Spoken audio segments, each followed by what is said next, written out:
For a life in question. He's in the top 20 of those who members of the Scottish legal profession deem to have the greatest influence on the law in Scotland. But dismiss that image you're composing of a bewigged and begowned advocate pleading for a murder suspect, or a Lord of Session sitting magnificently and ponderously on the bench. For Mike Dailly is the principal solicitor at Govan Law Centre, more at home sorting out the problems of people put to the margins by the system and by society, people who often find that, when all else fails, he's the man to put it right. Mike, your peers put you at number 13 this time round, and the year before you were number 96. What on earth have you been doing in between? Yeah, I think number 13, lucky for me. Really, I think I've just been doing what I've always been doing. I suppose I've got involved in some sort of high-profile things, but I have been involved in those for some time. I think probably the bank charges campaign, that is quite high profile. I mean, in some respects, that's the biggest consumer revolution in the United Kingdom for many, many decades. The whole thing about bank charges is that it happens to something like 1 in 5 people. And when you miss a payment and you get one of these letters for £39, plus there's also a monthly charge of £28 and then the interest at 30%, you suddenly find that every single week and month you're chasing your tail. So in terms of the clients that I deal with, what happens is that people get pushed into poverty because, every single month when their wages go in, there's £200 or £300 coming off from bank charges. So they're constantly getting hit with these charges. And ultimately, I see that the end result of that is people facing repossession. Now, what many people say when they hear that is they say, well, they shouldn't have got into that position in the first place. They should have seen ahead and all that. What do you say to them? I've argued this with many high-flying folk from the banking industry, and of course that's all a red herring. Sure, you shouldn't have missed your payments. Sure, you shouldn't have done that. But sometimes, and mostly, these things happen because people get ill or they have a relationship breakdown, and that happens to everybody. But the key thing is that ultimately, what the banks have been doing is they've been fining people. And what they've said is that we need to charge you this £39 because that's what it costs us. Now, the reality is that it's an automated thing. It's like a nanosecond of a computer's time that spews out a letter. It doesn't cost £39. The banks have basically been quite dishonest about that. And that is why I think in the last 12 months, the FT had estimated that the banks had refunded something in the order of £1 billion to people across the UK. I got involved at the very start, and we were the first folk to put these template letters online. And since then, it's all mushroomed. And so it's fantastic. It's people power. Did you always want to be a lawyer? No. I suppose if I'm honest, when I was very young, I was quite religious, and like many Catholic schoolboy, I actually thought I was going to be a priest at one stage. I then thought I was going to join the army or the navy, and I think a lot of people, you go through all these different things in life, but ultimately I really wanted to be a rock star. I know a few youngsters like that. But let's go back to the beginning. Home was Whitfield in Dundee. What was that like? It was great. I had a fantastic childhood, and there was a great sense of community in Whitfield. And it's interesting because, I moved into Whitfield 6 months, age 6 months old as a baby, and the scheme had just been built. What then happened with the scheme is that there was part of it which was called the Scarron blocks. Sounds like something out of Doctor Who, and it really was actually, because ultimately that became the ghetto in Whitfield. Terribly bad designed, Norwegian design I think, damp, terrible construction. And what happened is that then ensued over the years. People who could vote with their feet because they had money got out of the back of Whitfield, the Scarron blocks, and it became a terrible hotbed for junkies, for gang violence, and for all sorts of stuff. And of course we always thought we were more posh because we lived in the front of Whitfield. But I mean, ultimately there was a great sense of community in Whitfield. But interestingly, I think just the other year, it was found to be the area of the highest amount of deprivation in the UK, even just now. The picture you paint there of the way in which how communities can go down, when did you first realise that that was the sort of thing you wanted to do something about? I suppose when I'd been playing in a band, I'd been travelling around Scotland gigging, and ultimately ended up going back to college because I left school about 15, and I studied politics. And I ended up doing a degree in politics at Strathclyde Uni. And I think it was when you get into studying politics, which obviously partly involves studying history, because without history we're nothing, you then start to realise, hang on a wee minute here, you know, there's a pattern. You realise that there's a lot of things in life we don't have any control over, but by goodness, there's so many things that we do. Well, I mean, from what you say there, you sounded a bit rebellious, a bit of a rebel. And indeed, I think you were a bit of a rebel at your Catholic primary school. What form did this rebellion take? Well, goodness me, I think I talked too much. And so I ended up getting put on a desk on my own. It's like an island at the back of the class. It's funny again because I ended up studying sociology when I was a bit older, and labelling theory I think applied to me. I was kind of labelled, and I got the belt every single day, I have to say, in primary 4, until one day I decided when the Heedy came in and was going to give me the belt, I just said, I'm not having it. I refused to take the belt, and that was quite interesting because she never knew what to do. When you were 15, your father died of a heart attack. Yeah. It was at that point, you reckon, that you lost what religion you had. Why? I think so. I think just because I couldn't reconcile the fact that something like that could happen and the injustice of it. And we were a good, solid working class family, and it just seemed incredible. I never knew anybody that had happened to. So it was just like a bolt out of the blue that I just couldn't work out in my head how that could happen with a caring God. And from being at primary school doing 21 masses a week, as I did as an altar boy, I just suddenly thought, hang on a sec, what's going on here? And you'd been pretty religious. I mean, was it just a sudden chop? Yeah, I think so. I think so. To be honest as well, I suppose another thing that really rocked me in terms of religion, this might sound crazy, being a sort of a young lad watching the first Planet of the Apes film. Yeah. Because it suddenly dawned on me, well, hang on a sec, is there a place in heaven for everybody? It's going to be a bit crowded. And what about these apes? Where do they go? And, seriously, I started to think, to think about the kind of sort of practicalities of it all. And I suppose, when you're being taught the catechism, you're taught the Bible, and there's a lot of fantastic things in the Bible. It's only when you start to think, well, how does this all work in practice? I think you then realise that obviously religion has been used throughout the centuries as a tool to control people.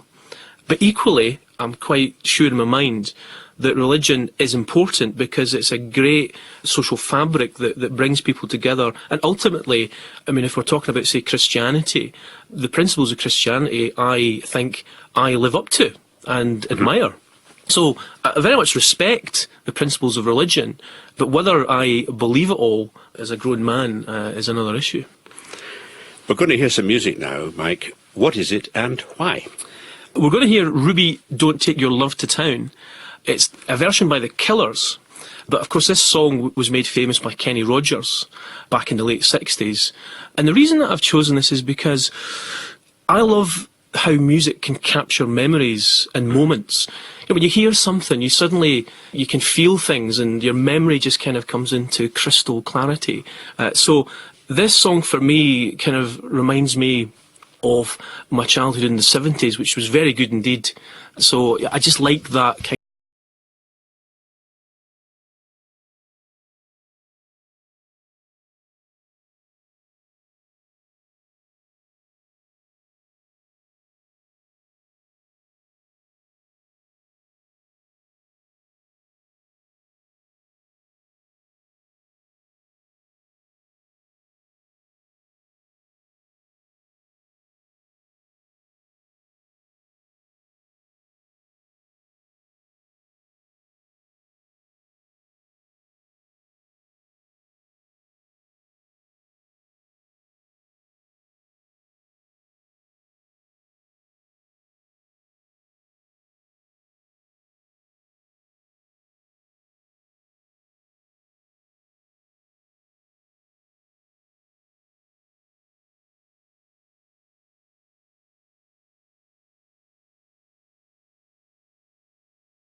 your love to town by The Killers, the choice of Mike Dailly of the Govan Law Centre.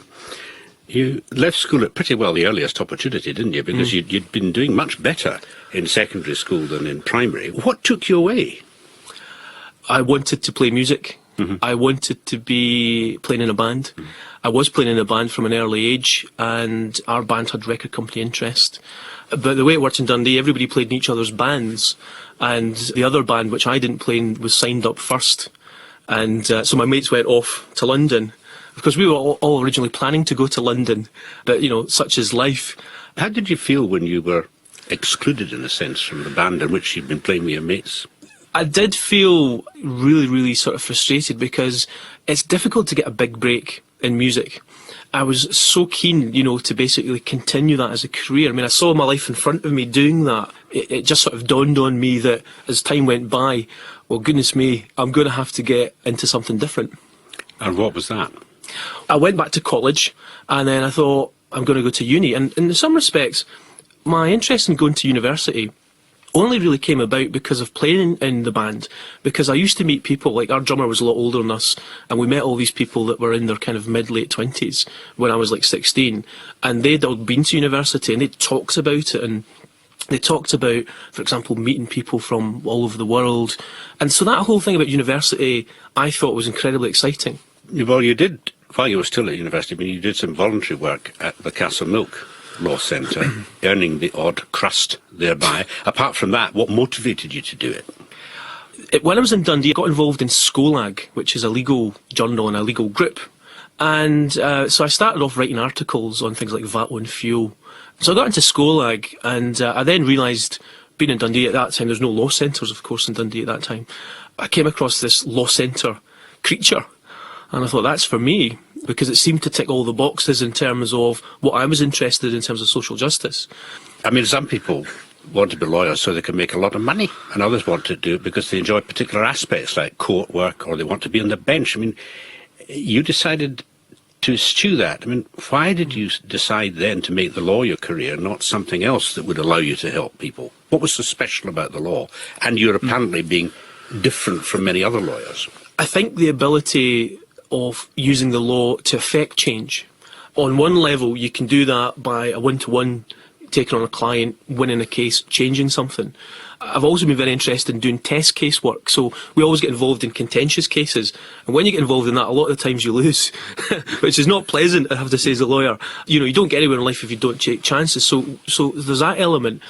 But particularly with the advent of the Scottish Parliament, which I thought was a fantastic development in our country's history, it then gave you the opportunity to get involved in the macro level of changing the law of the land, and working with MSPs and working with other civic groups in Scotland. And that, I think, is what excites me, the ability to work with other people to effect a change through the Scottish Parliament.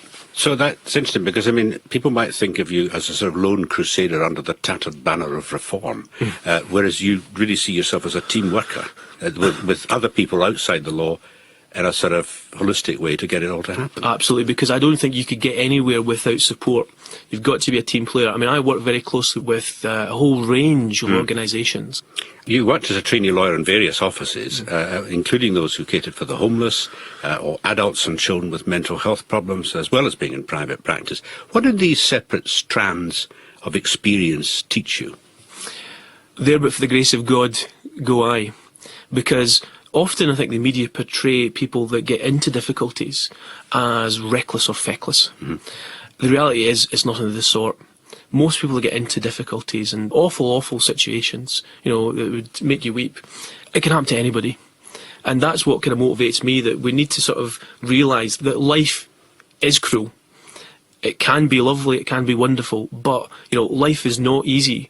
So you need to have an understanding of, you know, the human condition, and I think we need to have those structures in place in society to help people when they're in those dark moments.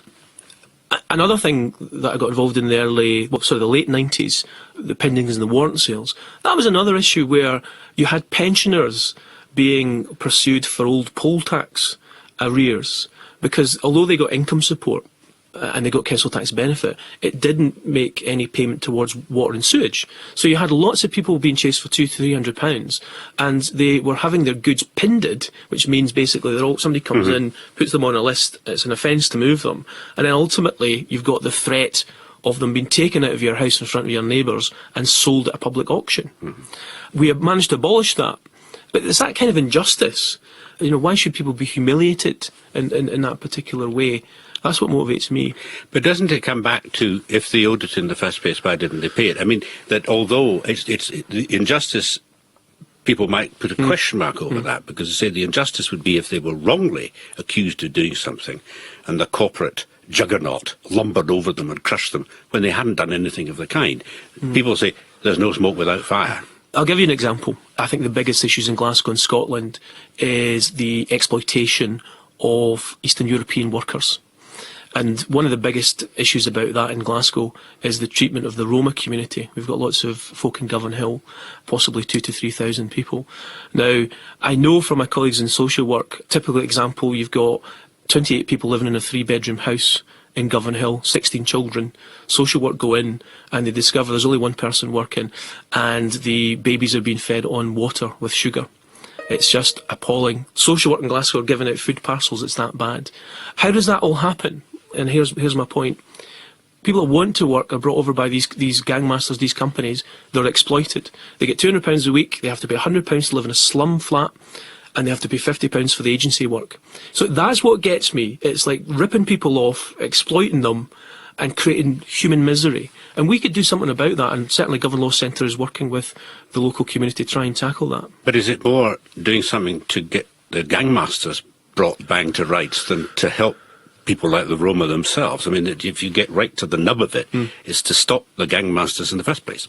Indeed, but it's not just the gangmasters, Colin. You've also got people who are renting out those properties are people, they're Glaswegians. So, there's a lot of exploitation, and really what gets me is that the law is a powerful tool that can be used to help people. And ultimately, I mean, I know what you're saying. I think what we need to do is we need to give people a break in life and give them an honest level platform. And there's a lot of people that want to work, there's a lot of people that want to get on in life, but they can't do it because there's too many people holding them back by exploiting them. And I think that's where somebody like me comes in. We live, Mike, in a society of one might call conspicuous consumerism. I mean, have we lost sight of the values of yesteryear, or is that just a grumpy failure to recognise how much better off everyone is than, say, in the 1930s or the 40s? I think we have lost some values. I think that's a fair comment. One of my big issues, and maybe get me going off on a tangent here, is I don't believe in the concept of consumer. I don't believe in consumerism. But if you think about it, a consumer means you have choice. If you're, Mrs. McGinty, living on 60 quid a week in a damp flat, what choice do you have as a consumer? So I like to think of ourselves as citizens with all different abilities and different needs. And I think one of the big problems we've got in society is that this whole idea of the free market without any restrictions means that the banks are just able to lend you irresponsibly. Now, admittedly, you could say there's personal responsibility in spending the money, and I can't deny that. But it's like somebody who's an alcoholic and you give them a crate of whiskey for their birthday. Maybe not the most sensible thing to do, but to me that's what the financial sector's doing at the moment. They would presumably say, well, that is the freedom of choice. If people choose to take this package, I mean, those who know how to work the system will make their credit card work for them for a month, and then they pay at the last minute, they pay everything. So that's an option where the bank loses out. And the bank could say, if we make money, it's from people who haven't worked that out for themselves. But the banks and the financial services industry have a responsibility. They have a corporate responsibility and a social responsibility. What would you describe as the, if I may put it this way, the irreducible core of your own values, your own morality, if you like? Really, I think what I believe in is a principle you could say, without fear or favour. The way I go about things is without fear or favour. Well, sometimes you can get a bit worried and stressed out. Fairness, social justice, equality, and really equality of opportunity.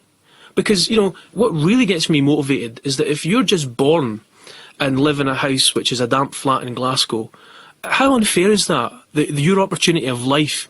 If you were born a royal, you would have great education, you could go on to do anything in the world. But if you're born in those horrible conditions and you don't have that same opportunity, I think there's no excuse for that. And obviously we need to ensure that everybody gets the same chances in life. And yet people have been addressing that problem for years, centuries, millennia probably. Where have we got to? I think there's been a lot of tinkering around the edges, to be honest. Don't get me wrong, there's been some progress made. There's not been anywhere near enough progress made.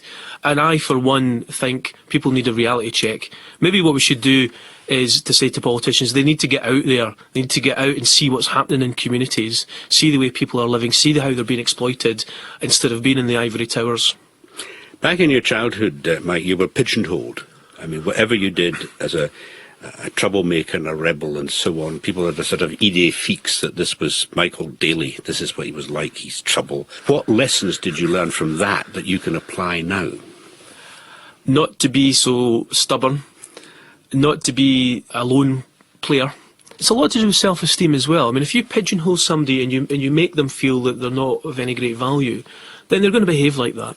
But I'm not taking away their personal responsibility, because I'm not a soft touch when it comes to that. But ultimately, I always think if you want to make somebody change the way they behave, give them something to aspire to. Give them something to look forward to. If you've got nothing to look forward to in life, then, for example, what I see in the communities that I work in, a junkie who steals from everybody, even their dear sweet mother, because they don't care. All they care about is getting the next fix. They've nothing to look forward to. They just live for the day. We need to change that, make them live for a future which has opportunity. How do we do that? I think the first thing we need to do is just not abandon people, because look at Glasgow. It's almost like a tale of two cities. You've got different cities within a city. You can go from such a beautiful community with great facilities, and suddenly you walk down the street and it's like a ghetto.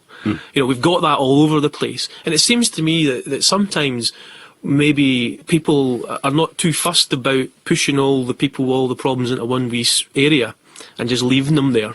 Because they really don't bother you as long as you don't bump into them. And I think we need to say, hang on a sec, we've got to have balanced communities, and we mustn't just forget about people and just put them in a box. And we need to challenge people. Why are you stealing off your mother? Why are you stealing from your own community? And it will be, I think, ultimately, okay, it's the drugs, it's the drink, it's the whatever. But if you peel back from that, you discover actually it's somebody who's got serious self-esteem problems, they've got no hope in their life. So I think the key message is that if we can give people hope, we can change anything. What you're talking about in many ways, Mike, is a second chance for people. Is the second chance something that you think that the churches do quite well?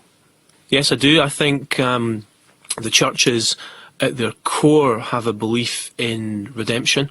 They have a belief in the ability that the human condition is that we will make mistakes. That's not to say that we just lightly excuse them, but ultimately, if you can't give somebody an opportunity to make amends, then what hope do they have? So I think it's almost the ultimate principle to live by. And I suppose it's something to do with this choice of music. Indeed, yes, my choice of Redemption, which is originally a song, of course, done by Bob Marley, but I think there's no greater version than the version done by Johnny Cash and Joe Strummer. It's a fantastic song. Of course, Johnny Cash lived his whole life under the auspices of redemption, and very much I'm a great fan of Johnny Cash and indeed Joe Strummer, and I can think of no better song to bring together all that's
A Life in Question was presented by Colin Mackay, and Colin will be back at the